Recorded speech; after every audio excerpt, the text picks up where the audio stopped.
tenang, orang tersebut bakal bahagia di akhirat, walaupun di dunianya kurang bahagia menurut materi. Jadi intinya kalau bahasa pantun, kue cincin dibuat nyukur. Cakep. Nah, buah pepaya dililit-lilit. Cakep. Kalau miskin kagak bersyukur, ntar kaya dia bakalan pelit. Makanya orang itu nggak bakal bahagia dunia dan akhirat. Mau bahagia di akhirat, bahagia di dunia, banyak bersyukur.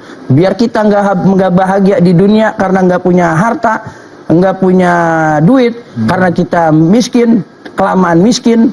Dan kita bakal bahagia di akhirat karena kita deket sama yang punya kebahagiaan. Karena tempat kita sebagai hamba Allah yang hakiki adalah di nanti. Di mana? Di yaumil kiamah bersama siapa? Yang punya kebahagiaan, Allah Subhanahu wa ta'ala. Masya Allah, cakep jawabannya ya Pak Ustadz nih. Waduh, ini sebenarnya jadi buat teguran buat kita Pak Kiai ya. Ketika dimana kita melihat ada saudara kita yang mungkin soal ekonominya tidak mampu atau gimana, kita berikan motivasi, kita berikan ikhtiar untuk selalu berusaha.